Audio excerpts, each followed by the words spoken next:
नमस्कार, आप देख रहे हैं बोलता हिमाचल। मैं हूं अर्नव और लेकर आया हूं देवभूमि हिमाचल से आज की बड़ी और महत्वपूर्ण खबरें। दोस्तों, रोजाना खबरों के लिए चैनल को सब्सक्राइब करें, वीडियो को लाइक और शेयर करें। कमेंट बॉक्स में अपने जिले का नाम हमें जरूर बताएं। वीडियो को अंत तक जरूर देखें। चलिए शुरू करते हैं आज का हिमाचल न्यूज बुलेटिन। हिमाचल को पीडीएनए की दूसरी किस्त जारी, 25% राशि वहन करेगी राज्य सरकार। केंद्र सरकार ने वर्ष 2023 में आई प्राकृतिक आपदा से हुए नुकसान की भरपाई के लिए स्वीकृत PDNA post disaster needs assessment package की दूसरी किस्त के रूप में हिमाचल प्रदेश को 600 करोड़ रुपए जारी कर दिए हैं। इससे राज्य में चल रहे पुनर्निर्माण और पुनर्बहाली कार्यों को बड़ी गति मिलने की उम्मीद है। हालांकि इस राशि के उपयोग में राज्य सरकार को भी 25% अंशदान स्वयं वहन करना होगा। केंद्र सरकार ने 2023 की आपदा के बाद राज्य में हुए व्यापक नुकसान का आकलन कर कुल 2000 करोड़ रुपए की सहायता राशि मंजूर की थी। हिमाचल में नर्सरी से पहली कक्षा तक प्रवेश के लिए नई आयु सीमा लागू। हिमाचल प्रदेश सरकार ने राष्ट्रीय शिक्षा नीति 2020 के प्रावधानों के अनुरूप प्रारंभिक कक्षाओं में प्रवेश को लेकर आयु मानदंडों को और अधिक स्पष्ट करते हुए नई व्यवस्था लागू कर दी है। शिक्षा विभाग द्वारा जारी संशोधित अधिसूचना के अनुसार अब राज्य के सभी सरकारी और निजी स्कूलों में नर्सरी से पहली कक्षा तक प्रवेश के लिए 30 सितंबर कट ऑफ डेट तय की गई है।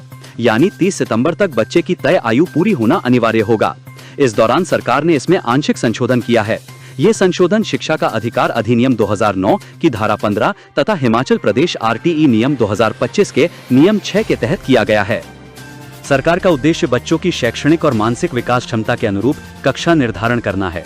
नई व्यवस्था के तहत बाल वाटिका 1 नर्सरी में बच्चे की आयु 30 सितंबर तक 3 वर्ष, बाल वाटिका 2 एलकेजी में बच्चे की आयु 30 सितंबर तक 4 वर्ष पूरी होनी चाहिए। इसके अलावा बाल वाटिका 3 यूकेजी में बच्चे की आयु 30 सितंबर तक 5 वर्ष और कक्षा 1 में 30 सितंबर तक बच्चे की आयु 6 वर्ष पूरी होनी चाहिए। इस संबंध में निदेशालय स्कूल शिक्षा हिमाचल प्रदेश ने सभी उप निदेशकों प्रारंभिक व माध्यमिक, जिला एवं खंड प्रारंभिक शिक्षा अधिकारियों को आदेश जारी करते हुए निर्देशों को तत्काल प्रभाव से लागू करने को कहा है।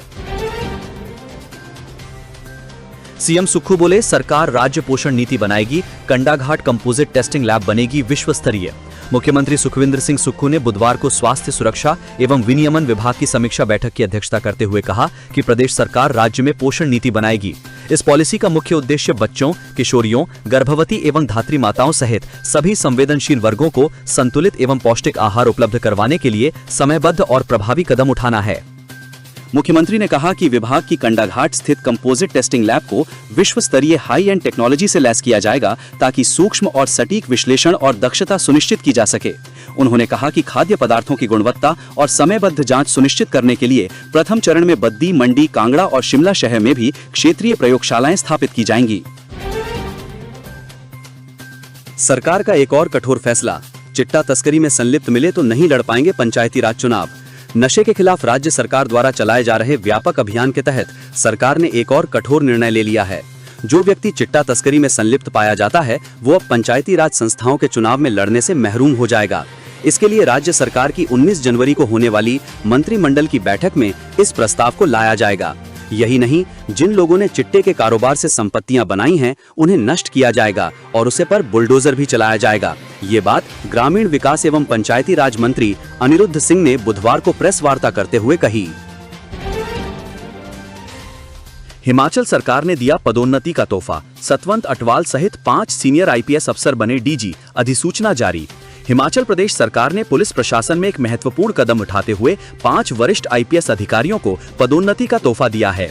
इन अधिकारियों को अब पुलिस महानिदेशक डीजी के पद पर प्रमोट किया गया है। इस संबंध में प्रदेश के गृह विभाग की ओर से औपचारिक अधिसूचना जारी कर दी गई है। ये निर्णय पुलिस बल के उच्च स्तर पर प्रशासनिक ढांचे को मजबूत करने की दिशा में लिया गया है। गृह विभाग द्वारा जारी आदेशों के अनुसार राज्य में अपनी सेवाएं दे रहे 3 वरिष्ठ अधिकारियों को नियमित आधार पर डीजी पद पर पदोन्नत किया गया है। इनमें वर्तमान में अतिरिक्त पुलिस महानिदेशक सह कमांडेंट जनरल, होमगार्ड, नागरिक सुरक्षा एवं अग्निशमन सेवाएं के पद पर तैनात आईपीएस सतवंत अटवाल त्रिवेदी, नई दिल्ली में प्रधान रेजिडेंट कमिश्नर अजय कुमार यादव तथा अतिरिक्त पुलिस महानिदेशक कारागार एवं सुधारात्मक सेवाएं अभिषेक त्रिवेदी शामिल हैं। अब ये तीनों अधिकारी डीजी रैंक की जिम्मेदारियां संभालेंगे। सरकार ने उन अधिकारियों का भी ध्यान रखा है जो वर्तमान में हिमाचल प्रदेश से बाहर केंद्रीय प्रतिनियुक्ति पर तैनात हैं। अधिसूचना के मुताबिक आईपीएस अधिकारी सत्येंद्र पाल सिंह और एन वेणुगोपाल को प्रोफार्मा आधार पर महानिदेशक पद पर पदोन्नति प्रदान की गई है। इसका अर्थ है कि राज्य कैडर में वापस लौटने पर उनकी वरिष्ठता और पद डीजी स्तर का माना जाएगा।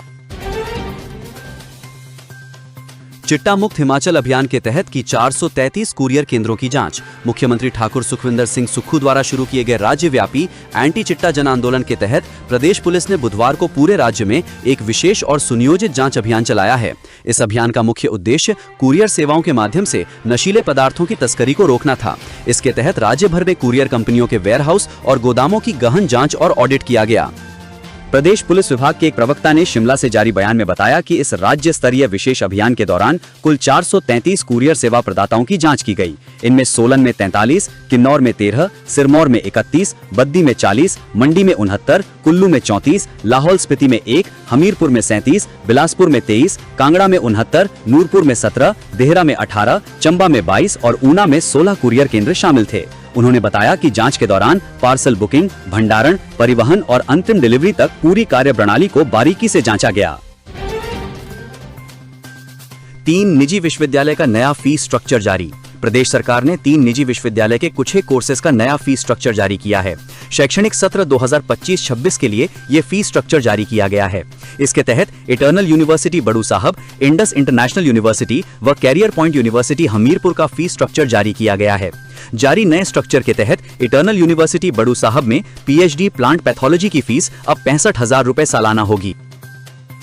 इसके अलावा इंडस इंटरनेशनल यूनिवर्सिटी के हॉस्टल चार्जेस बढ़ाए गए हैं, इसे अब 30,000 रुपए किया गया है। करियर पॉइंट यूनिवर्सिटी में 8 कोर्सेज का नया फीस स्ट्रक्चर जारी किया गया है। हालांकि इस दौरान सरकार ने यूनिवर्सिटी द्वारा दी गई कई कोर्सेज की प्रस्तावित फीस को कम किया है। प्राथमिक कृषि ऋण समितियां भी खोल सकेंगी लोकमित्र केंद्र, सरकार देगी आईडी।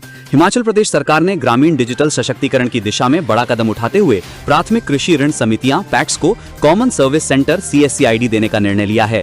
इस फैसले से गाँव में रहने वाले लोगों को आधार, आय और जाति प्रमाण पत्र, पेंशन, बिजली पानी के बिल भुगतान, बैंकिंग समेत कई सरकारी और ऑनलाइन सेवाएं अपने ही क्षेत्र में उपलब्ध होंगी। सरकार का लक्ष्य है कि डिजिटल सेवाओं की पहुंच अंतिम व्यक्ति तक सुनिश्चित की जाए, खासकर उन पंचायतों में जहां अभी तक कोई लोक मित्र केंद्र, LMK या CSC मौजूद नहीं है। इस संबंध में digital technologies and governance DDT&G विभाग की राज्य स्तरीय समिति की बैठक शिमला में आयोजित की गई। बैठक की अध्यक्षता निदेशक IT ने की। बैठक में बताया गया कि प्रदेश भर से 195 प्राथमिक कृषि ऋण समितियों ने CSC आईडी जारी करने के लिए आवेदन किया है। HRTC को जल्द मिलेंगी 297 इलेक्ट्रिक बसें, उप मुख्यमंत्री ने किया प्रोटोटाइप का निरीक्षण। HRTC को मिलने वाली 297 नई इलेक्ट्रिक बसों से पहले निगम प्रबंधन इसका ट्रायल कर रहा है। बुधवार को उप मुख्यमंत्री मुकेश अग्निहोत्री ने ट्रायल के लिए आई एक इलेक्ट्रिक बस प्रोटोटाइप का निरीक्षण किया। इस दौरान उप मुख्यमंत्री ने इलेक्ट्रिक बस के भीतर कुछ बदलाव करने के निर्देश कंपनी के प्रतिनिधियों के दिए। 8 जनवरी से इलेक्ट्रिक बस का ट्रायल चल रहा है। इसके तहत पहले दिन सोलन से अर्की वाया मांजू, दूसरे दिन सोलन से सराहा वाया नारग, तीसरे दिन शिमला से गिरिपुल वाया कुफरी चायल, चौथे दिन शिमला से जयनगर वाया शालाघाट और 5वें दिन शिमला से घड़काहन वाया मशोबरा का ट्रायल किया गया। प्रोटोटाइप बस में 80% बैटरी के साथ 180 किलोमीटर की दूरी तय करने की क्षमता है। इस ट्रायल के बाद प्रबंधन कंपनी को विस्तृत रिपोर्ट तैयार करके देगा। इसमें बस के भीतर किए जाने वाले सुधारों के बारे में विस्तार से जानकारी दी जाएगी। इसके मुताबिक कंपनी नई इलेक्ट्रिक बसों का निर्माण करेगी। हैदराबाद की ओलेक्ट्रा कंपनी ने प्रोटोटाइप बस ट्रायल के लिए भेजी है। इस कंपनी की बस रोहतांग पर पिछले 10 वर्षों से चल रही है। इस मौके पर HRTC के MD डॉक्टर निपुण जिंदल भी मौजूद रहे। DM शिमला देवासे नेगी ने बताया कि वो बस का ट्रायल ले रहे हैं। ये बस प्रदेश की सड़कों पर अच्छा परफॉर्मेंस दे रही है। उप मुख्यमंत्री ने ट्रायल का निरीक्षण किया। इस दौरान उन्होंने कंपनी के प्रतिनिधियों को दिशा निर्देश भी दिए हैं। सीएम सुक्खू बोले, पंजीकृत कामगारों को मिलेगा हिमकेयर योजना का लाभ, शीघ्र हो eKYC। मुख्यमंत्री सुखविंदर सिंह सुक्खू ने कहा कि बोर्ड में पंजीकृत कामगारों के बच्चों को उच्च शिक्षा जैसे PhD, MBBS, इंजीनियरिंग के लिए प्रदान की जाने वाली सहायता राशि उसी दर पर प्रदान की जाए जितनी सरकारी संस्थानों में उस विषय की फीस है। उन्होंने कहा कि बोर्ड में पंजीकृत कामगारों के दिव्यांग बच्चों को मुख्यमंत्री सहारा योजना से जोड़ा जाए। सीएम ने हिमाचल प्रदेश भवन एवं अन्य सन्निर्माण कामगार कल्याण बोर्ड में पंजीकृत सभी कामगारों का हिमकेयर कार्ड बनाकर उन्हें योजना का लाभ प्रदान करने के निर्देश दिए हैं। मुख्यमंत्री ने बोर्ड की समीक्षा बैठक की अध्यक्षता की। उन्होंने कामगारों का ई-केवाईसी हिम परिवार पोर्टल के माध्यम से करने के निर्देश देते हुए इस प्रक्रिया को शीघ्र पूर्ण करने को भी कहा। बोर्ड के अध्यक्ष नरदेव सिंह कंवर ने कहा कि बोर्ड की ओर से पंजीकृत कामगार के विवाह के लिए 51,000 रुपए की वित्तीय सहायता और कामगार के 2 बच्चों के लिए भी विवाह के लिए 51,000 रुपए प्रदान किए जाते हैं। सिरमौर में एक और बस दुर्घटना का शिकार, पहाड़ी ना होती तो हो जाता बड़ा हादसा, बाल बाल बचे यात्री। जिला सिरमौर के रूखड़ी में नेशनल हाईवे चंडीगढ़ देहरादून 07 पर बुधवार को उत्तराखंड की एक बस दुर्घटनाग्रस्त हो गई। ये बस चंडीगढ़ से देहरादून के लिए जा रही थी। हादसे के बाद मौके पर चीखों पुकार मच गई। बस में 30 से अधिक यात्री सवार बताए जा रहे हैं। शाम को करीब 4 बजे उत्तराखंड के देहरादून डिपो ग्रामीण बस चंडीगढ़ से देहरादून जाते समय रूखड़ी के समीप विपरीत दिशा में जाकर पहाड़ी से टकरा गई। गनीमत रही कि इस दौरान कोई अन्य वाहन या राहगीर बस की चपेट में नहीं आया, अन्यथा बड़ा हादसा हो सकता था। हालांकि पुष्टि नहीं है, लेकिन मौके पर यात्रियों के अनुसार बस का स्टीयरिंग लॉक हो जाने से ये हादसा हुआ है। मोड़ काटने के बाद बस के अगले टायर एक तरफ को ही रह गए। इसके बाद बस पहाड़ी से टकरा गई। यदि मौके पर पहाड़ी नहीं होती तो यहाँ बड़ा हादसा हो सकता था। बस टकराने के बाद जोरदार झटका लगा। इस दौरान कुछ यात्रियों को हल्की फुल्की चोटें बताई जा रही हैं। हादसे के बाद बस में सवार यात्री नीचे उतरे और अन्य वाहनों में अपने गंतव्य की ओर आगे बढ़े। नेता प्रतिपक्ष जयराम ठाकुर ने किया अर्की अग्निकांड क्षेत्र का दौरा। बोले, सरकार का रवैया निंदनीय। पूर्व मुख्यमंत्री एवं नेता प्रतिपक्ष जयराम ठाकुर और लोकसभा सांसद सुरेश कश्यप ने बुधवार को अर्की में अग्निकांड स्थल का दौरा किया और प्रभावित परिवारों से मुलाकात कर उन्हें ढांढस बंधाया। दोनों नेताओं ने घटनास्थल का निरीक्षण कर स्थानीय व्यापारियों और आम जनता की समस्याओं को सुना। जयराम ठाकुर ने कहा कि ये मंजर बेहद भयावह रहा होगा जब कई लोग घरों के भीतर ही जिंदा जल गए। उन्होंने मुख्यमंत्री सुक्खू के रवैये को बेहद असंवेदनशील करार दिया और कहा कि भले ही हादसे का शिकार हुए लोग दूसरे राज्यों के मजदूर थे, लेकिन उनके प्रति सरकार की उदासीनता निंदनीय है। उन्होंने सवाल उठाया कि अग्निकांड के समय फायर टेंडर कम क्यों पड़ गए और समय रहते आग पर काबू क्यों नहीं पाया जा सका, जिससे इतनी बड़ी जनहानि हुई। जयराम ठाकुर ने कहा कि भविष्य में ऐसी घटनाओं की पुनरावृत्ति रोकने के लिए सरकार को कठोर सुरक्षा मानक तय करने होंगे। दुष्कर्म हत्या में सजा नहीं होगी कम, समय पूर्व रिहाई नीति जारी। हिमाचल प्रदेश सरकार ने जेलों में आजीवन कारावास की सजा काट रहे कैदियों की समय पूर्व रिहाई को लेकर संशोधित नीति और दिशा निर्देश जारी किए हैं। खास बात यह है कि दुष्कर्म और हत्या के मामलों में सजा कम नहीं होगी। नई नीति के तहत कैदियों की रिहाई को पारदर्शी और नियमित प्रक्रिया से जोड़ने पर जोर दिया गया है। इसके तहत एक स्थायी राज्य सजा समीक्षा बोर्ड SSRV गठित किया गया है। इसके अध्यक्ष अतिरिक्त मुख्य सचिव गृह होंगे, जबकि विधि सचिव उच्च न्यायालय की ओर से नामित जिला एवं सत्र न्यायाधीश और जेल महानिदेशक बोर्ड के सदस्य होंगे। बोर्ड प्रत्येक 4 महीने में मामलों की समीक्षा करेगा। सुप्रीम कोर्ट के निर्देशों पर ये नीति जारी की गई है। सामान्य श्रेणी के कैदियों को कम से कम 14 वर्ष की वास्तविक कैद पूरी करनी होगी, जबकि कुल सजा छूट सहित 20 वर्ष से अधिक नहीं होनी चाहिए।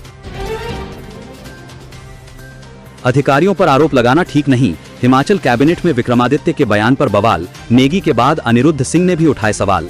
यूपी व बिहार के अधिकारियों को लेकर दिए बयान पर विक्रमादित्य सिंह अब अलग थलग पड़ गए हैं। राजस्व मंत्री जगत सिंह नेगी के बाद अब पंचायती राज एवं ग्रामीण विकास विभाग मंत्री अनिरुद्ध सिंह ने भी उनके बयान को न केवल दुर्भाग्यपूर्ण करार दिया है, बल्कि सवाल भी उठाए हैं। अनिरुद्ध सिंह ने शिमला में प्रेस कॉन्फ्रेंस के दौरान पूछे सवाल के जवाब में कहा कि अधिकारियों पर इस तरह से आरोप लगाना दुर्भाग्यपूर्ण है। सरकार में अधिकारी एक स्तंभ की तरह कार्य करते हैं, वे किसी भी राज्य से संबंध क्यों न रखते हों। इस तरह से सवाल उठाना उनके मनोबल को गिराने वाला कदम है। हिमाचल से संबंध रखने वाले IAS अधिकारी भी अन्य राज्यों में सेवाएं दे रहे हैं। उन्होंने कहा कि वे भी लंबे समय से राजनीति में हैं। उन्हें तो कभी अधिकारियों से कार्य करवाने में दिक्कत पेश नहीं आई। अगर कोई मंत्री काम नहीं करवा पा रहा है तो ये उसकी कार्यशैली की कमी हो सकती है। फंड की उपलब्धता व उसके सही आवंटन का मुद्दा भी हो सकता है। कोई भी अधिकारी लीगल कार्य के लिए कभी इनकार नहीं करते। अपनी गलती को दूसरों पर डालने से सिस्टम मजबूत नहीं होता। अनिरुद्ध सिंह ने कहा कि प्रदेश खराब वित्तीय हालात से गुजर रहा है। मुख्यमंत्री किस तरह वित्तीय प्रबंधन कर रहे हैं ये सभी जानते हैं। अधिकारियों के खिलाफ इस तरह का बयान देना सही नहीं है। कांग्रेस ने विधानसभा स्तर पर तैनात किए समन्वयक, 2 दिन में मोर्चा संभालने के आदेश। हिमाचल में कांग्रेस के मनरेगा बचाओ संग्राम को जमीनी स्तर पर प्रभावी बनाने के लिए प्रदेश कांग्रेस कमेटी ने बड़ा संगठनात्मक कदम उठाया है। इसके तहत राज्य के सभी विधानसभा क्षेत्रों में कांग्रेस ने समन्वयकों की तैनाती कर दी है। हिमाचल कांग्रेस प्रभारी की स्वीकृति मिलने के बाद प्रदेश कांग्रेस अध्यक्ष ने विधानसभा स्तरीय समन्वय समितियों का गठन कर दिया है। चंबा, कांगड़ा, लाहौल स्पीति, कुल्लू, मंडी, हमीरपुर, ऊना, बिलासपुर, सोलन, सिरमौर, शिमला और किन्नौर जिलों के सभी विधानसभा क्षेत्रों में ब्लॉक समन्वयकों की तैनाती हुई है। पीसीसी के ये आदेश तत्काल प्रभाव से लागू होंगे। प्रदेश कांग्रेस कमेटी द्वारा जारी आदेशों के तहत इन समितियों का मुख्य उद्देश्य मनरेगा से जुड़े मुद्दों पर निगरानी रखना, आंदोलन को दिशा देना तथा जमीनी स्तर पर इसके प्रभावी क्रियान्वयन को सुनिश्चित करना है। कमेटी ने समन्वयकों को निर्देश दिए गए हैं कि वे 1 से 2 दिनों के भीतर अपने अपने आवंटित विधानसभा क्षेत्रों में पहुंचकर जिला कांग्रेस अध्यक्ष एवं जिला समन्वयक के साथ तालमेल स्थापित करें और बिना किसी देरी के कार्य आरंभ करें। चंबा के रेटा गांव में फर्जी डॉक्टर पकड़ा, मरीज को लगा रहा था एक्सपायरी स्टेरॉयड इंजेक्शन। स्वास्थ्य विभाग ने शहर से करीब 15 किलोमीटर दूर रेटा गांव में बिना किसी मेडिकल डिग्री और लाइसेंस के चल रहे एक फर्जी क्लिनिक का भंडाफोड़ किया गया। विभाग ने क्लिनिक चला रहे फर्जी डॉक्टर को मरीज को एक्सपायरी स्टेरॉयड इंजेक्शन लगाते हुए भी रंगे हाथों पकड़ा है। जांच में पता चला कि यह व्यक्ति बिना किसी योग्यता के बवासीर के मरीजों की सर्जरी भी कर रहा था। क्लिनिक महज एक कमरे का था, जहां अवैध रूप से एलोपैथिक दवाइयों और इंजेक्शनों का स्टॉक रखा था। स्वास्थ्य विभाग की टीम ने शिकायत मिलने पर छापेमारी की। उस वक्त फर्जी चिकित्सक एक मरीज को इंजेक्शन लगा रहा था। जांच पर इंजेक्शन स्टेरॉयड का निकला, जिसकी एक्सपायरी डेट निकल चुकी थी। इससे मरीज की जान को गंभीर खतरा था। टीम ने मौके से 35,000 रुपए, एक मोबाइल फोन और 52 प्रकार की विभिन्न दवाइयां जब्त की। ये दवाइयां अवैध तरीके से खरीदी गई पाई गई। कार्रवाई के दौरान स्थानीय निवासी हेमराज, लेखराज, राजकुमार और तेजराम को गवाह के रूप में शामिल किया गया। उनकी मौजूदगी में पूरी प्रक्रिया पूरी की गई। विभाग ने फर्जी डॉक्टर को नोटिस जारी कर 7 दिनों के भीतर दवाइयों की खरीद फरोख्त की पूरी जानकारी मांगी है। बिलों के आधार पर थोक दवा विक्रेताओं की पहचान की जा रही है, जिनके खिलाफ भी सख्त कार्रवाई होगी। राज्य दवा नियंत्रक मनीष कपूर ने बताया कि आरोपी के खिलाफ औषधि एवं सौंदर्य प्रसाधन अधिनियम के तहत मामला दर्ज किया गया है। जांच पूरी होने के बाद आगे की कानूनी कार्रवाई अमल में लाई जाएगी। कर्ज लेकर बेटियों की शादी कर रहे गरीब परिवार, मुख्यमंत्री शगुन योजना की राशि अटकी। हिमाचल प्रदेश सरकार द्वारा प्रदेश में बीपीएल परिवार की बेटियों की शादी को दी जाने वाली मुख्यमंत्री शगुन योजना की राशि पिछले लंबे समय से ट्रेजरी कार्यालय ने रोक रखी है। इसके चलते प्रदेश सरकार से सहयोग की उम्मीद लगाए बैठे बीपीएल परिवार के लोग कर्ज लेकर बेटियों की शादियां कर रहे हैं। मुख्यमंत्री शगुन योजना के तहत प्रदेश सरकार की ओर से बीपीएल परिवार की बेटियों की शादी के लिए 31,000 रुपए की राशि दी जाती है, जिसमें से अब तक 53 लाभार्थी परिवारों को 16,43,000 रुपए की राशि दी जा चुकी है। वित्तीय वर्ष 2025-26 के लिए जिला सिरमौर में 1,16,25,000 रुपए का बजट आवंटित किया गया है। इसमें से 193 लाभार्थियों के 59.83 लाख रुपए की राशि जिला सिरमौर के विभिन्न ट्रेजरी कार्यालय द्वारा रोकी गई है। प्रदेश के गरीब परिवारों को सरकार से सहयोग राशि मिलने की उम्मीद रहती है, लेकिन लंबे समय से मुख्यमंत्री शगुन योजना की धनराशि न मिलने के चलते गरीब परिवारों को निराशा ही हाथ लगी है। वहीं मुख्यमंत्री कन्यादान योजना के तहत विधवा महिला की बेटी के विवाह के लिए 51,000 रुपए की राशि प्रदेश सरकार द्वारा प्रदान की जाती है। वित्तीय वर्ष 2025-26 में मुख्यमंत्री कन्यादान योजना के तहत जिला सिरमौर के लिए 8,55,000 रुपए का बजट आवंटित किया गया था। इसमें से 16 लाभार्थियों को 8,16,000 दे दिए गए हैं। बेटी है अनमोल योजना के तहत बीपीएल परिवार की 2 बेटियों को जन्म के उपरांत 21,000 रुपए की राशि प्रदान की जाती है। इसके लिए जिला सिरमौर में 2025-26 के वित्तीय वर्ष में 5,46,000 रुपए का बजट आवंटित किया गया था। इससे पहले कंपोनेंट में 2 बेटियों तथा दूसरे कंपोनेंट में 10 बेटियों को ये राशि जारी वितरित कर दी गई है। उधर जिला सिरमौर महिला एवं बाल विकास विभाग के जिला कार्यक्रम अधिकारी पवन गर्ग ने बताया कि मुख्यमंत्री शगुन योजना के तहत 193 लाभार्थियों को मिलने वाली धनराशि को विभिन्न ट्रेजरी ने रोक रखा है।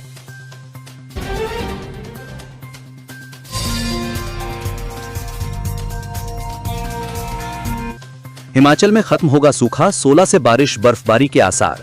हिमाचल प्रदेश में करीब 3 महीने से जारी ड्राई स्पेल अब जल्द समाप्त होने के आसार नजर आ रहे हैं। मौसम विभाग के ताजा पूर्वानुमान के अनुसार 16 से 19 जनवरी के बीच पश्चिमी विक्षोभ के सक्रिय होने से प्रदेश के कई हिस्सों में बारिश और बर्फबारी की संभावना है। 16 से 18 जनवरी तक खासतौर पर पहाड़ी और ऊंचाई वाले इलाकों में बारिश व हिमपात हो सकता है, जबकि 19 जनवरी को मैदानी और मध्यवर्ती क्षेत्रों में भी बादलों के बरसने का अनुमान जताया गया है। इस दौरान शिमला और मनाली जैसे प्रमुख हिल स्टेशनों में इस सीजन की पहली अच्छी बर्फबारी की उम्मीद भी बन रही है।